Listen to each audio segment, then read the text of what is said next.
we'll be continuing our reflection on prayer and discernment, which are necessary for our rootedness. And in the afternoon, we'll continue to the next dimension of our life, that is openness. We will take the example of Mary of Magdala, and we'll try to see how she was or how she had enough freedom to open herself up in mission. Her mission was primarily to announce to the disciples that Christ is alive, Christus vivit. So that is a beautiful reflection that we have from Mary of Magdala. Now let us get into our reflection.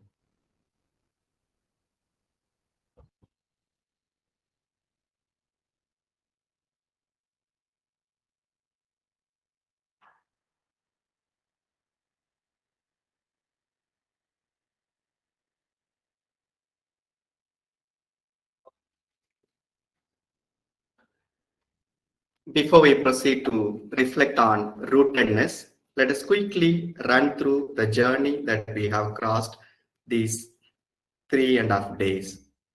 On the first day, we began with Jesus as the embodiment and epitome of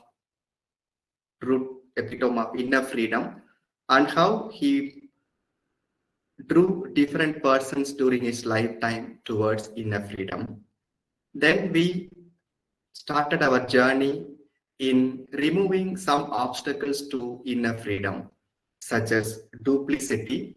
With Jacob we reflected, then self-conceit with David, with anger and acceptance through Elisha and Jonah, with vulnerabilities Samson.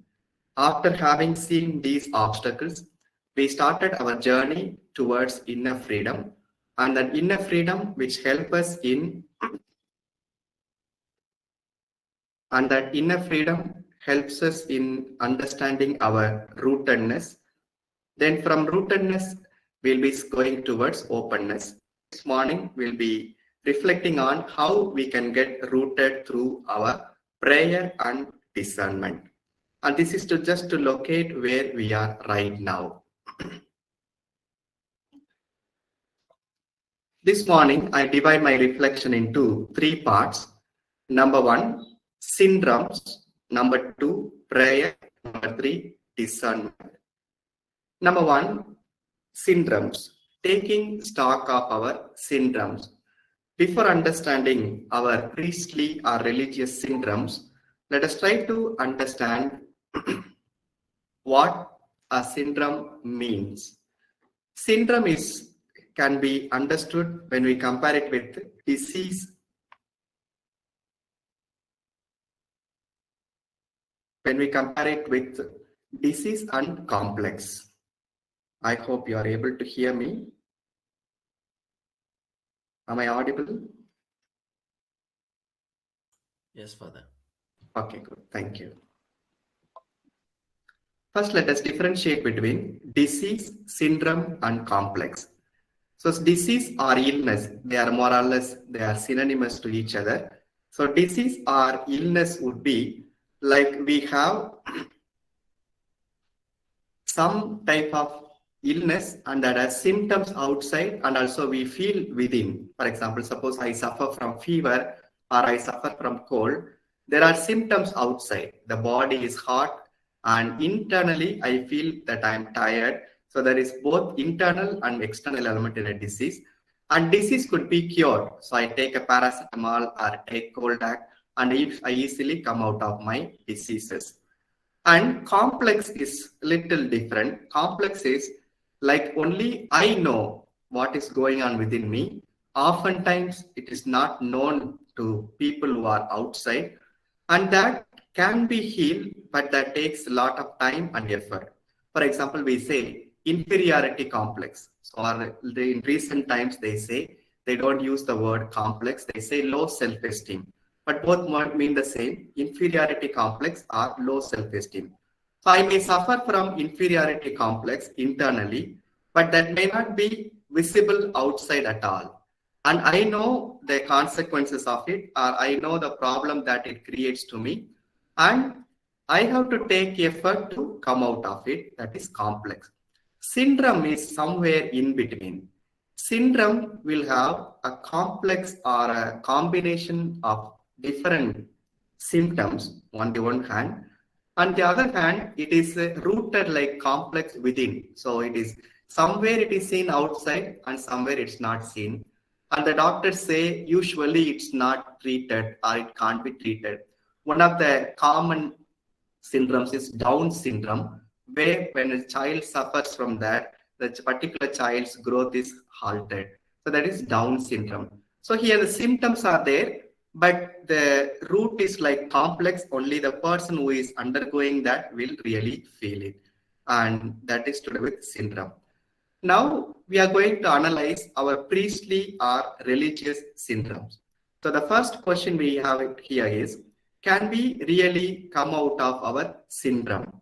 It is difficult, but still when we are aware of it, we can come out. Like it's not physical syndromes where our genetic plays a great role and we are not able to come out. But at this level, at the psychological level, we can really come out. And how do syndromes affect us at 4 levels? Earlier we saw we have 4 layers of life: physical layer, intellectual layer, affective layer, and spiritual layer. Suppose I suffer from a particular syndrome, we'll be seeing shortly. Maybe we take the example of Melchizedek Syndrome. Melchizedek Syndrome, in the sense, according to that syndrome, a priest or a religious would feel that he or she is a priest or religious forever. So what does it mean? That it will reflect in my own life. So I will have my way of living physically that way, and my thinking will be of that type, my emoting will be of that type, and finally my spiritual relationship also will be of that type. We'll explain it shortly. And we are going to see how at these 4 layers these syndromes can really affect us. Number 1, Titanic Syndrome. We might have heard about the story of Titanic, very tragic story. In 1912, in April, it starts its first journey from England to United States of America. The Virgin voyage, the maiden voyage, it becomes a great failure, and we know the tragic end of Titanic. So when Titanic was launched, like any other, whenever they launch a product, they usually have a tagline. For example, when they launched BSNL, the tagline was Connecting India. When they launched Nokia, the tagline was Connecting People. And when we launched Sony, Samsung, Apple, any product they launch, they have a tagline. Only the tagline attracts the buyers. And when Titanic was about to be launched, advertisements carried for booking tickets. And the tagline was, even God can't sink this ship. And that was very attractive to the people of that time. They wanted to travel in the ship which even God can't sink. And they not only made the tagline just attractive, but they really meant it, because the vessel was built in such a way with about 20 meters of bars in between. Like, so from the outer layer to the people that inside where people were living, were about 20 meters. All 20 meters were with heavy bars, iron bars, and nothing could really break it. And they were very sure of it that even God can't sink it. But the tragic end is that it hits an iceberg and it collapses, and almost all people die, except few are saved. And we have seen from the film also how the film has a love story behind it, and how the more or less they have tried to depict what really could have happened that day. After this Titanic sank, a group of experts was appointed to study why this Titanic really sank. And they came out with 3 answers. Number 1, the first answer was they were overconfident, in the sense they had too much of confidence that nothing will go wrong with us. So that is the first symptom of Titanic Syndrome, where we feel that nothing will go wrong with us. Nothing will go wrong with us individually, or nothing will go wrong with us collectively, or nothing will go wrong with us in our ministry. But in recent times, if we take our own growth, for example, every year our Vatican releases annuario. In the annuario, if we see, constantly, when we look at the 10 years in the past, there is a constant decline in Catholic population, number one, even in India. And there is a constant decline in priestly vocation, religious vocation, and the decline will be still going down. So we can't really expect that line to go up. So now we have thought that nothing will go wrong with us, nothing will go wrong with our ministry. But now, unless and otherwise we do something immediately, that things will surely be wrong with us very shortly. And as far as our personal life is concerned, oftentimes we think that as soon as I become priest, I am everything, or I am religious, I know everything, nothing will go wrong with me. But things can really go wrong with us. Let us take examples of our own priests and religious who didn't really take care of their health during the pandemic time. Very unfortunate that many ignored the symptoms, or many were, on the one hand, they were really helpful to people and they contracted diseases. On the other hand, some were really not serious about it, in the sense they knew that nothing will go wrong with them, but things really went wrong, and it's very unfortunate that we missed them really very badly. And that is a first case study tells that they had overconfidence. And the second issue they found that was that they didn't take the warning seriously. So whenever a big vessel travels or a big ship travels on the sea, there will be a small boat going ahead. Even now they have that, because a ship captain will always have blind spot in the sense a person can't see what is in front of. In front means at the bottom. So usually a little boat will go there to guide the big ship. And that day also they had a boat in front of them, and the boat was sending signals, in the sense you change your course because there are icebergs on the way. But the captain from Titanic seemed to have said that little boats can be afraid of these icebergs, but we are very big and we can really manage with our iron bars that are here. And they ignored the they ignored the signal which came from the boat. So this could be our second problem as well, in the sense that we don't take the signal seriously, either of our founders or of the forerunners. So they usually send different signals. Don't come this way, or take a different course, change your mission, concentrate on education or concentrate on evangelization. These are the different signals they have been giving and going. But when we ignore, we tend to fail. And as far as our personal life is concerned, the priests that have gone ahead of us, or the religious that have gone ahead of us, really they have left some signals, but at times we have ignored those signals, and when we ignore, we tend to fail like Titanic. And third issue that I found out in the ship was that they had no enough lifeboats.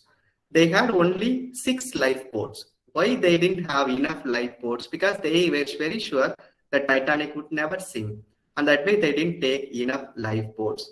Lifeboats means the backup forces. Suppose I fail, my ministry fails suddenly, what will be the backup for me? Have you ever thought of our backups? Suppose there is a faith crisis completely, and I really feel that God does not exist, or I undergo a terrific time in my spirituality, and I tend to leave my priesthood. So, but what is the lifeboat which I have created? So oftentimes we ignore the lifeboat, thinking that nothing will go wrong with us. So that is number one, Titanic Syndrome, which will affect our priestly life and priestly ministry, that we think that nothing will go wrong with us. So today we need to ask, do I suffer from this particular Titanic Syndrome? How this will affect our physical? Suppose it will affect my physical layer, in the sense, when I say that nothing will go wrong with me, I will just ignore my health. I will not take care of it, or I will overwork, or I will be lethargic. I will eat much, and I will not work out. So that way, because I know that nothing will go wrong with me. So that way it affects my physical layer. How it will affect my intellectual layer? I will think, why should I study more? Nothing is going to go wrong with me. The maximum I need to learn is maybe some lectionary readings, some reflections, or when I am in a school as a teacher or as a principal, I am already a sister and I am already a principal and teacher. What do I need to learn? So I need not learn anything. The congregation will take care of me. So that way intellectual layer. Affective layer. Suppose we are constantly struggling with the emotion of anger or guilt or fear. Suppose when we don't work on them, what would happen? We will be working on the level up. Nothing will go wrong with me. What is the problem? Everybody gets angry. But one day, due to our anger, we may lose a great relationship, or we may bring a bad name to the school or the congregation or the diocese. And that day we will realize that we should have worked on that particular emotion. And when it comes to our faith life, spiritual layer, at times we think that nothing will go wrong with our relationship with God. But suddenly some loss we encounter, or some people who are close to us die, and we undergo a terrible faith crisis, and that really disturbs us because we have thought that nothing will go wrong with us. So we need to understand that things can really go wrong with us, and we need to be aware, and we need to be clear of this Titanic syndrome. That is number one. Number two, Messianic syndrome. Messiah, what will Messiah do? Messiah will always save people. So Messiah's role is to save others. So this has a positive element, this has a negative element. We are considering only the negative element. Positively, it can mean that somebody helps somebody else. For example, Mother Teresa was there. Mother Teresa, she came as a teacher to India, but looking at the situation of the place in Kolkata where she was traveling on a fine morning, she realizes that she had to change her mission because she wanted to save. She wanted to save the people, the poor people living in the slums. So that way she becomes the Messiah of the slums. That is fine. Okay, that I try to save other people, and we are called for that necessarily. A priest and religious, we have been called, and we have sacrificed our life to give our life as a self-gift so that other people may be saved.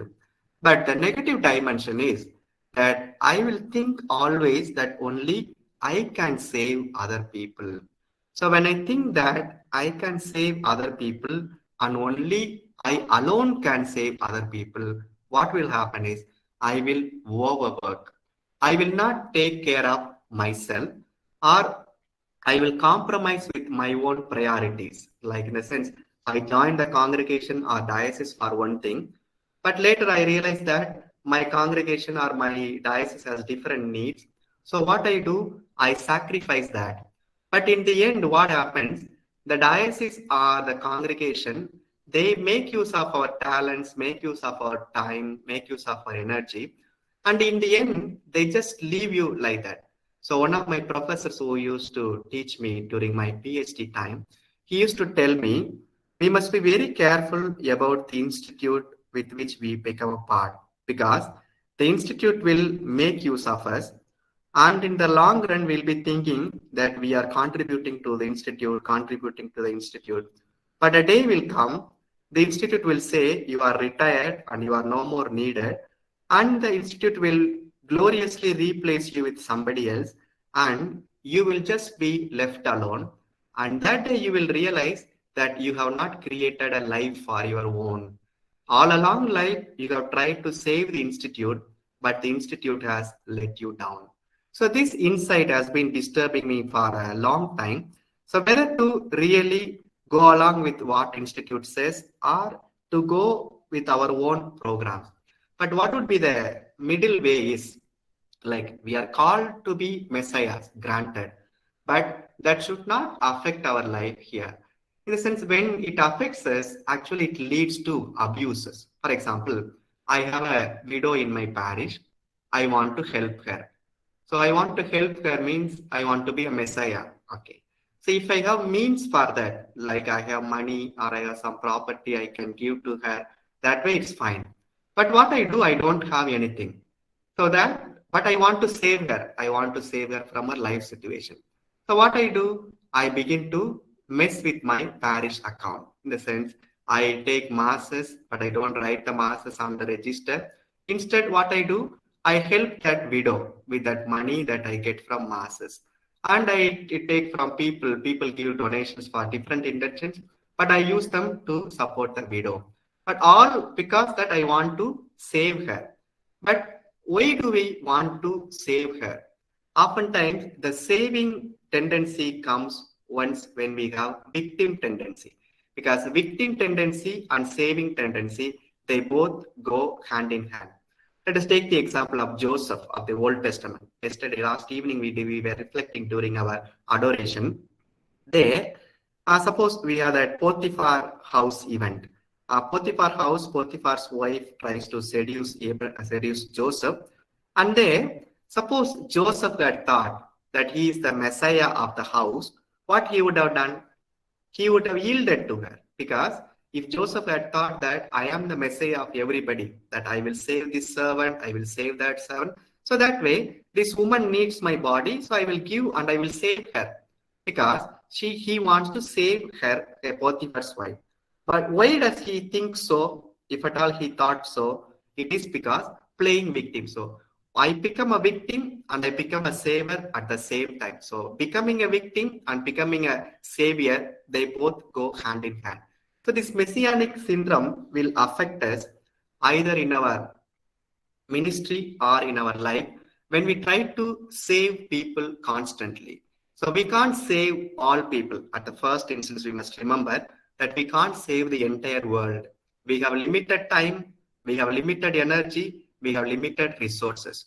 So what we have to do with the limited resources, what we can do, we are able to do. So that's fine.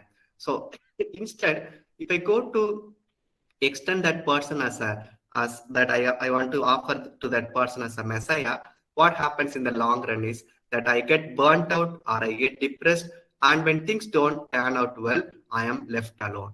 So that is the second syndrome that we need to be very careful. The third syndrome is Melchizedek Syndrome. This comes from two backgrounds. First background is from Genesis, where Melchizedek comes to meet Abraham. And Melchizedek, there it is written, it's a king of Salem. He has no beginning, no end.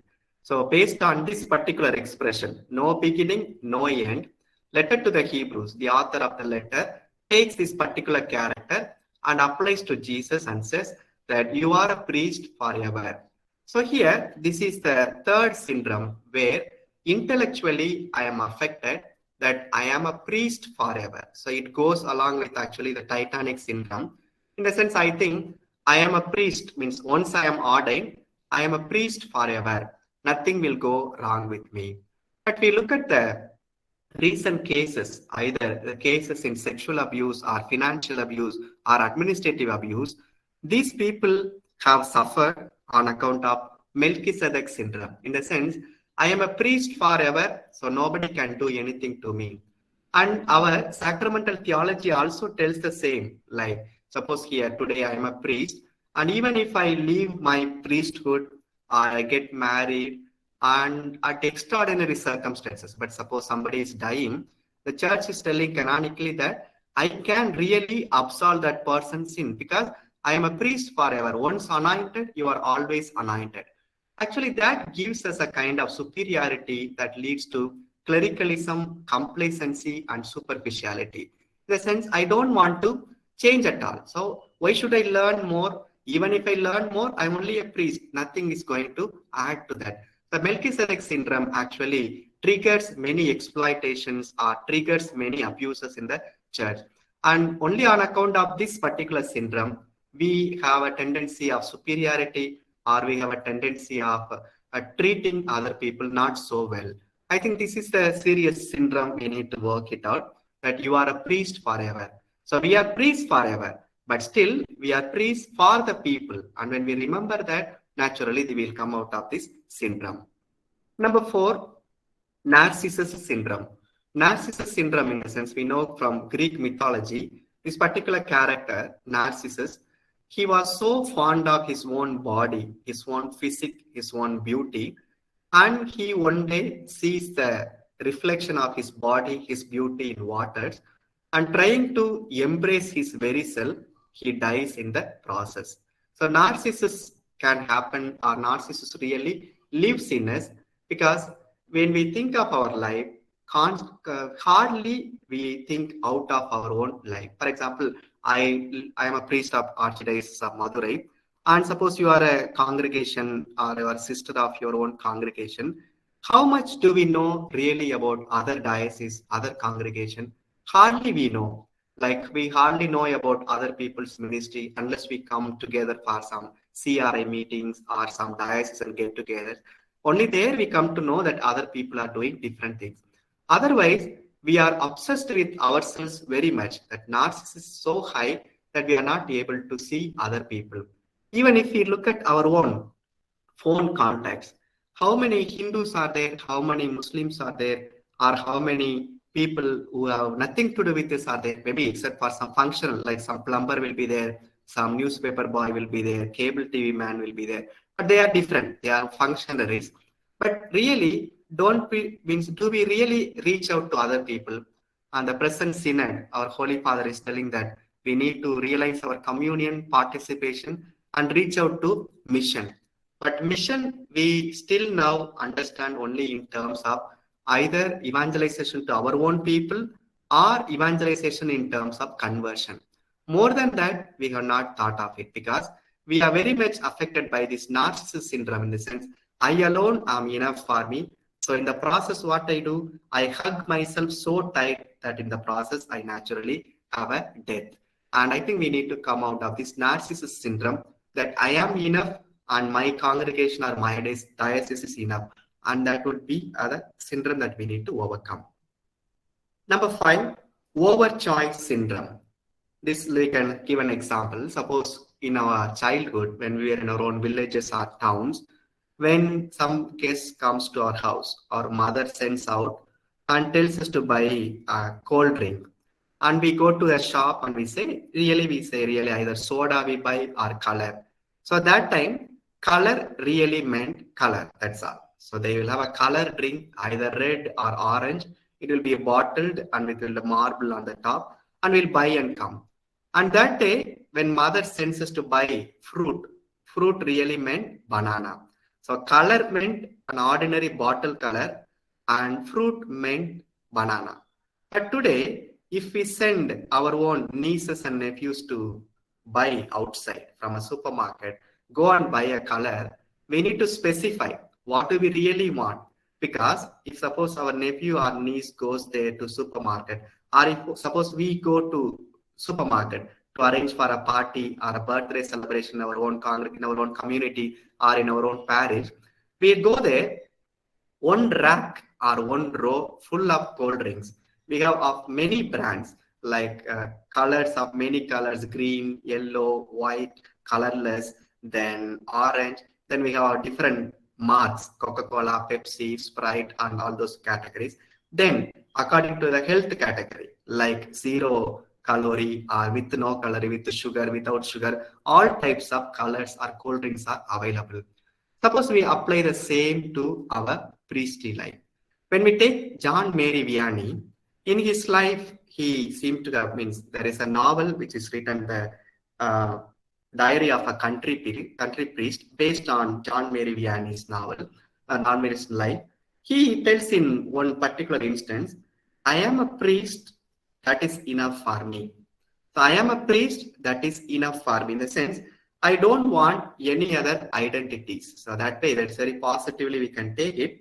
In the sense, today, we talk about vocation within vocation, call within a call. For example, I am a priest and I become a faculty member, or I am a priest, I become a teacher, or I am a priest, I become an advocate, or I am a priest, I become an auditor. So these are vocation within vocation, call within call. For example, the entire priesthood is a general call. Then within that, we choose a call. So even in our own congregation, we choose either to be a teacher or to be a lawyer or to be a social worker. So they are calls within calls. They are very good in the sense we are able to focus our mission on something. But it can become a overchoice, in the sense, today, when I compare myself with my own companions, I tend to yield to this syndrome of overchoice, in the sense, I am a teacher now, I am a teacher priest, but I look at somebody who is a lawyer priest. So what I do, I go to my bishop or I go to my superior and say, I would like to become a lawyer. Okay, permission is granted. 4 years I study law. Then at the end of fourth year, I look at somebody else, and that person shines well in social work. So what I have a tendency again to change my job to social work. Our congregation, our diocese, they have resources. They have resources to support our studies, to support our ministry. But since we are running after different choices, what happens? Either we become superficial or we become unsatisfied. Superficial in the sense, okay, 5 years I am a teacher, okay. Then next 5 years I am an advocate. Then next 5 years I am a social worker. So some 25 years I work with the different professions. But at the end, if we sit and think, what have I really contributed? Usually nothing much, because all our life has been superficial, because in 5 years we can't do anything, only we can learn about that. So we can't really contribute. So that way we become superficial, or we become unsatisfied, in the sense, at the end of our life, when we sit and think back, what have we really achieved? Nothing. Just we have been sitting on different branches, that's all. So like monkey branching, we have been going after one branch after another, and that is it leads to dissatisfaction. So now, how do we overcome this overchoice syndrome? Here, we need to learn to say no. Maybe until we are 30, 35, 40, okay, we have some choices. After 40, so once we reach 40, life reduces choice. Actually, life reduces choices even much before that. 20, 25, 27, already outside when we think, their choices are reduced. But still we have 35, 40 years, we can still choose. After that, we need to stop. We need to stop going around, going wide. So instead of going wide, what we need to do, we have to go deep, because gold always lies in the deep. And that is how we can come out of overchoice syndrome. And final syndrome is Doormat Syndrome. This is like more or less like a Messianic Syndrome. But here, the metaphor tells us that, suppose we have a doormat at our door. Today I buy that doormat and I keep. And the doormat is very beautiful. And after 6 months I go there, either doormat is torn or it is almost becomes unusable. And the doormat, what it has helped is, for 6 months, it has helped my feet being clean. So that is positive dimension. But negatively, we allow others to use us. We become victims. So Messianic dimension, there I become a savior. Here I become a victim. Here this is also we need to take care, because in a parish or in a community, in a school, when we try to overwork, we try to become a doormat. Some people will be there, like their goodness, their goodwill will be always exploited by others, especially by the superiors, because they will think whatever we tell this person, he or she will obey. But that person does it out of generosity, not because that person wants to do, because he or she considers the good of the community and that way volunteers. But other people may often exploit our generosity and magnanimity, and they may think that whatever this person we do to him or we do to her, that person does not react, and that is a doormat syndrome. This can happen in a parish or in a community. So these 6 syndromes we may suffer from. And as I said earlier, syndromes have certain symptoms outside, but more than symptoms outside, it's like a complex things only a person who has it has to realize and come out of it. So when we want to be rooted in our own ministry, we need to be free from these syndromes. That's the first part. Now to the second and the third parts, they are relatively simpler because we have heard much about that. Number 2 is prayer. Here I just take a quote from Pope Francis, Gaudete et Exultate. In 2018, he released on holiness, a very good document. So when we have time, really we can do it, because He talks about everyday holiness. He begins with holiness in religious life, and he continues to say how everyday holiness is possible to all people. Here, he gives holiness by this particular quote. I'll read the quote. I will explain only the two words which are highlighted. Let us explain it. That holiness consists in a habitual openness to the transcendent, expressed in prayer and adoration, to long for God in that silence. For each disciple, it is essential to spend time with the Master, to listen to his words, and to learn from him always. Unless we listen, all our words will be nothing but useless chatter, contemplation to fire our hearts, not a form of rejection or escape of the world. Here's it's a full, very big quote from Numbers 147 to 158, 51. I have taken only a few sentences. Here, first one, our Holy Father says that prayer is habitual openness. So habitual openness to the transcendent. So here I have transcendent, by we mean God. God who is not like transcendent God does not mean somebody who is away from us, but somebody who has taken part of our life really, like an immanent God. But transcendent refers to God. So here, Holy Father is telling our openness, and that happens in a habitual way. So in the sense, when I am open, actually I allow other people to come in. Suppose I leave my door open. What does it mean? It means that anybody can come in or anybody can see me from outside, which means I am really open. And that openness also tells or underlies that I am insufficient or I am not enough. Something more is needed. So suppose I leave the door open because I want fresh air to come inside. And that way, when fresh air comes, already is what is there inside goes up. Some maybe foul air or foul smell is there, it goes up. So when we are open, number one, we allow God to come in. Number two, when we are open, we make God to fill us. And this has to happen habitual. Our Holy Father is telling habitual, not in the sense like a habit, but constant openness, not only in prayer.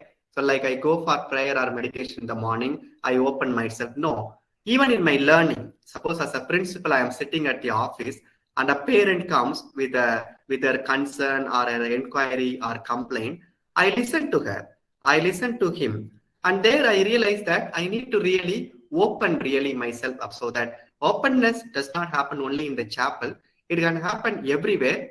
And everywhere we need to be open and open to learn and open to welcome others, and that is habitual.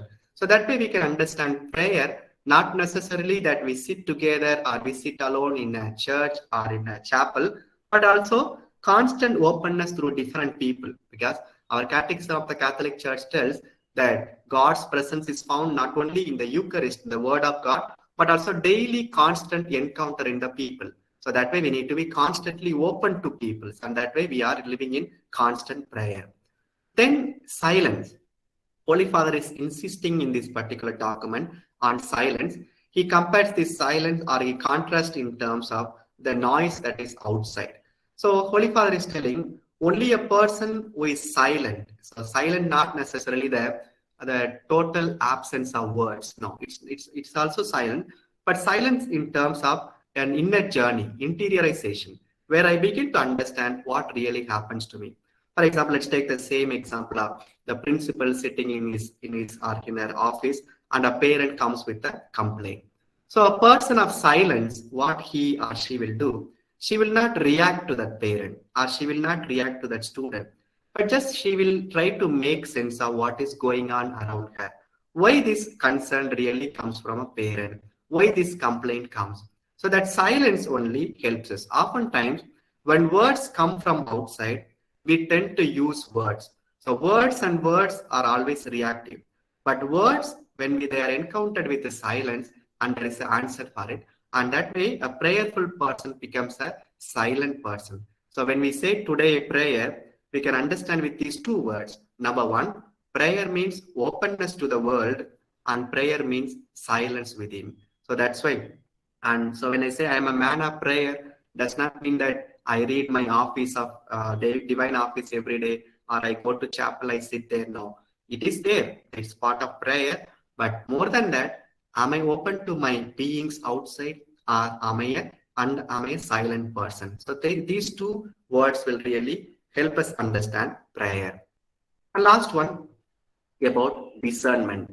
Our Holy Father constantly, as a Jesuit, talks about discernment, and we have the recent synod also is a synod on discernment. So when the synod was opened in Rome on 10th October, our Holy Father was telling it's not necessary that we listen to each other, but we listen to the Holy Spirit. And how Holy Father defines discernment? He tells discernment calls for something more than intelligence or common sense. He tells it is a gift. Prayer, reflection, reading, and good counsel. Lot of possibilities for action and distraction. And the world presents all of them as valid and good. Culture of zapping. If no discernment, you fall prey to a trend. So Holy Father's definition till here. So let's try to understand it. It is discernment calls for something more than intelligence or common sense. So, which means discernment is not merely a mental exercise. Oftentimes we think discernment is an intellectual exercise. No, it's more than an intellectual exercise. It is a exercise by the Spirit, because the Spirit moves us. That is number one. Then it is a gift. It's not necessarily a task. Task in the sense I can learn a task. Suppose driving it is a task. I can learn it. But discernment, not necessarily a thing to be learned, but it's gift, purely a gift of God. So we need to pray for it. Then discernment has 4 steps: prayer, reflection, reading, and good counsel. Suppose I say, I am appointed to go to Africa for mission, and I have to discern and say a response to my provincial or my bishop. So what I do, I take that to prayer. Either can I go as a missionary to Africa? Prayer. Then I reflect. Here, reflection, here, when we go by mind, because often our mind disturbs us, our mind distracts us, mind deceives us. We need to be very careful when we reflect with our mind. But here, reflection in terms of looking at our past and looking ahead of the future, not necessarily a mental exercise. And reading in the sense, I read literature about mission in Africa, not necessarily the earlier literature, but some reports about the students there or priests there or my congregation there. That's a reading. Then I seek some good counsel, maybe somebody who has worked there or somebody who is willing to be who has a good missionary spirit. So I take good counsel, and that way finally I arrive at discernment. So discernment is not just I sit in prayer or I reflect and I come out, but I do other things also: prayer, reflection, reading, and good counsel. These 4 elements are involved in discerning process. And Holy Father, after telling this, he tells that the world around us presents with lot of distractions, and he tells all are valid and good. For example, using a smartphone, it's a distraction, suppose we say, but how the world is presenting to us, even how those who use it present to us, they say, when we buy a smartphone, we can do many things, like we can send poster to different people, or we can watch videos and we can improve our English, or we can improve our learning, we can focus on mission, and we can easily talk to other people, video. But after buying that, if you analyze maybe after 3 months, have we really used that phone as an element or as a tool for our growth? It's often no, because it has been an element or instrument of distraction. And Holy Father is telling the world is presenting like this many goods as valid and good. And culture of zapping in the sense, zapping means to pounce on somebody or something very fast, and that person has no choice. So that's the culture of zapping in the sense, whether I like it or not, I have to install WhatsApp, or I have to install Instagram, so that way the world is pushing things on me. But if no discernment, what happens? We fall prey to a trend. Like a trend bites us and we become fall.